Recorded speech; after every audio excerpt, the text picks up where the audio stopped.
What's up, guys, and welcome back to the Automotive Chill. What did I just do? Yeah, whatever, it's not important.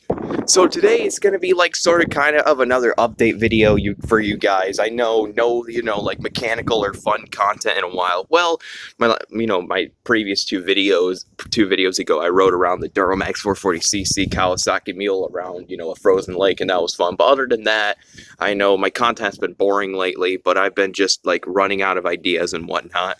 And money, because and I only say that because if you only know if you watch my previous video.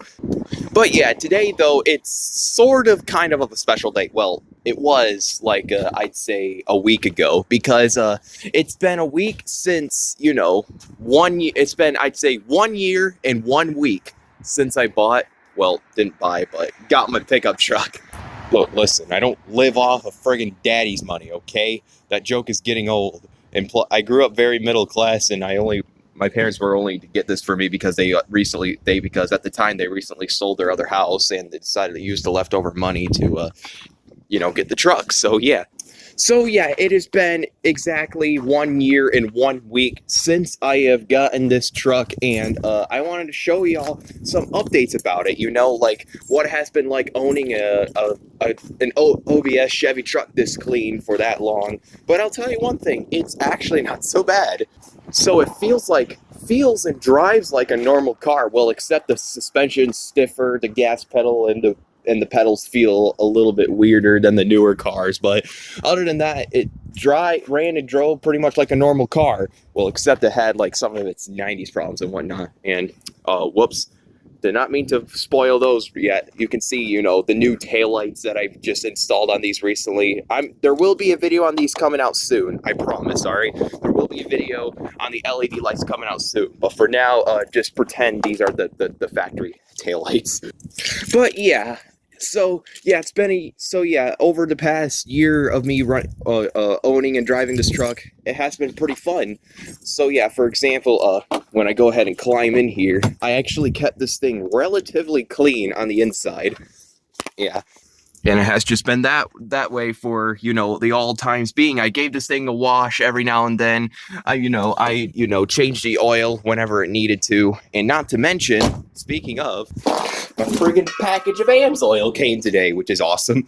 And yeah, that's probably going to last me for a while. I'm going to be switching to full synthetic on my truck because I feel like the conventional stuff ain't just doing it, for the performance. And speaking of performance, I know what you're thinking. This thing might be like, it's high maintenance, which I gotta agree. Compared to the newer cars, it is kind of high maintenance because of how old it is. But other than that, it didn't really need much. So if I take a look under the hood here, you can see that, I pretty much kept the engine the same ever since, but then again, I'm going to be modifying it soon. So yeah, they kept the old Vortex-er 5.7 liter, still runs good, but except not really. It has a misfire. Yeah, over the past spring or two, this thing, built up a misfire, and also the transmission started shifting rough. And I think I know why, because it most likely might have a vacuum leak somewhere. So somewhere around this crevices or around the intake or wherever the hell, this thing may or may not have a vacuum leak, because a misfire at idle plus unexpected rough shifting every now and then is kind of like a symptom or symptom of vacuum leak. And even though I spent like hundreds of dollars replacing the spark plugs, distributor cap rotor, spark plug wires, I also replaced the exhaust manifolds because they were rusted all to hell. But yeah, still misfires. But it's whatever though. So yeah, I'm gonna go ahead and try to see if I can find like a vacuum leaker anywhere. And yeah, hopefully, it's just an easy fix, because I'm getting sick and tired of spending like $50 a week at the gas pump just to go to work every day and whatnot. But yeah, other than that, it runs pretty good as well. I'll show y'all by giving her a nice little cold start for you, because I haven't started it today. It's my day off. So yeah, let's go ahead and do this. Fuel pump still works great. All right, let's check it out. I'm gonna put my phone over here. Cold start on the, yeah. So as you can see, still runs like a top. It always started, when I started this thing, it always started first crank. You know, never failed to run, never left me on the side of the road, always led me from point A to point B. Not to mention, another thing about it is that the temperature gauge never went over, 200 degrees or over that, second line. Yep, so the cooling system is a top. Never overheated on me, and also the battery never died on me. The oil pressure always stayed the same, and yeah, it's awesome. But last time though, I got an oil change. I put Lucas and Valvoline high mileage oil in this thing because this thing did build up a rear main seal leak over time though.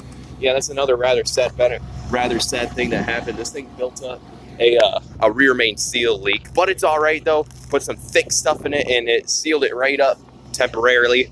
But eventually though, I had to replace it though. And you guys may know that I also put an aftermarket exhaust on this thing. It still remained the same ever since my third video ever on this channel, which is I put, the Flowmaster, the knockoff Flowmaster with the axle dump pipes. It sounds good, but it isn't loud enough though. I was thinking about replacing it with, eventually though, I'd like to get a new exhaust system. I was going to replace it with a genuine Flowmaster original 40 series, actually put like an X pipe, some 2.5-inch diameter pipe, and also some short tube headers. So yeah, I just gotta, save enough money to get that. So yeah, eventually though, you guys see this thing with headers. Well, I don't know when that's gonna happen, but hopefully soon. But yeah, so yeah, another thing that always worked on it was the four-wheel drive. The four-wheel drive, sometimes it could be a little wonky, but it works. And also another problem with it that it built up is the fact that the ball joint, the upper left ball joint is bad, and also both the tie rods are really rusty, so I had to replace those eventually. But yeah, what else? Oh yeah, heat always worked. The heat always blows nice and hot. Like if I leave it on for long enough, it'll become like a friggin' oven in there. But the thing is though, over the summer the AC stopped working, but that's all right. I don't friggin' need AC. I'm like my dad, all right? My dad doesn't even like AC, bro. He always whenever he wanted to cool down, he'd just open a window and say, yeah, this is fine. Another thing that always worked. Yes, the power steering pump is a little whiny, but the power steering always worked. I'll show y'all right now. Like, no air bubbles, no, funny, loud noises.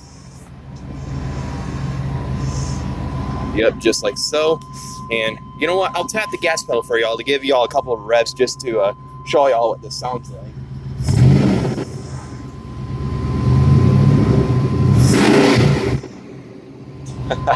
It sounds good. Sounds good in the upper RPMs. But yeah. But let's check out the coolant hose. Got some good pressure. But then again, I also trying to find, vacuum leaks. Brake booster, but the thing is though, obviously another problem is the fact that I also say it in this video, the brakes are still spongy, but I got, a new master cylinder and some new front pad for it, but I haven't installed them yet, but I'm trying to find some, find some time and a place to install them at though.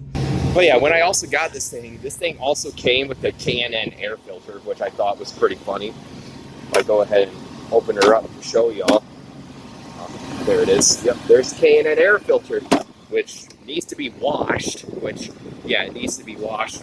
Also, some of my coolant needs to be topped off. Well, actually, it's on the full cold mark, but hey, that's fine. And that's a big fan. Look at this. When I go near it, my hair goes all over the place. Yeah, wind noises. But yeah, that's about, all I wanted to show you. So after I replaced the exhaust, the O2 sensor's thrown a code, so that's why the check engine light is on, as well with, the misfire. But it's all right, though. Like I said, I'll fix it eventually. But yeah, here's also the radio still works good. I still have the factory head unit, but I was going to replace it with an aftermarket one. Okay, better turn that down before I get a copyright strike. But yeah, none of the speakers are blown.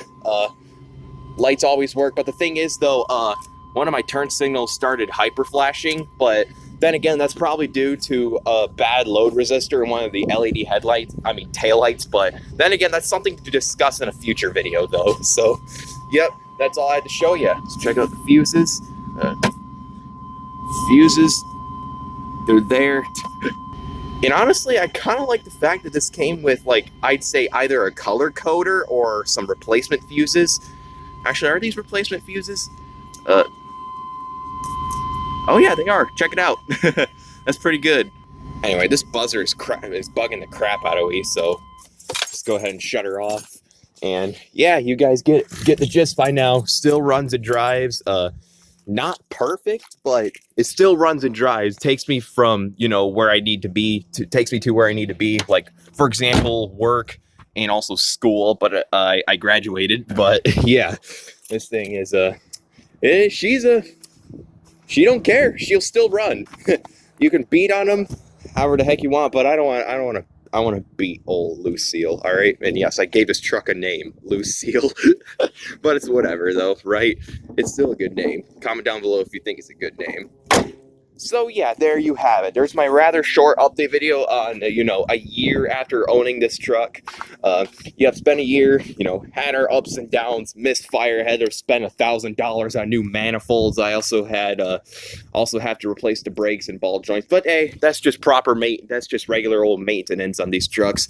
And yes, I know the frame is rusty due to all the friggin' salt that they put on the roads, but I was gonna get an undercoat for this thing. Whenever the spring starts, I'm gonna, you know, get the frame all nice and, you know, prepped up for an undercoat. So, you know, so the frame don't rust any more than it already is. So yeah, guys, hope you guys enjoyed this video. If you did, definitely smash that like button. Oh, frick. Did I forget to mention that I also had to replace the U-joints in this thing, and I also had to replace the trailer hitch. I got a trailer hitch now. Nobody cares, right? You know, I did a whole lot of repairs on this thing, but she still runs and drives just fine. Even if I didn't do any repairs, it'll probably just still run and drive just fine. Well, except probably one of the U-joints would have grenaded by now if I kept driving it. So yeah, 1 year with, wait, wrong truck. That's my stepdad's truck. 1 year with the old body style clean Chevy truck. Hope you guys enjoyed. See you guys next time. Peace out.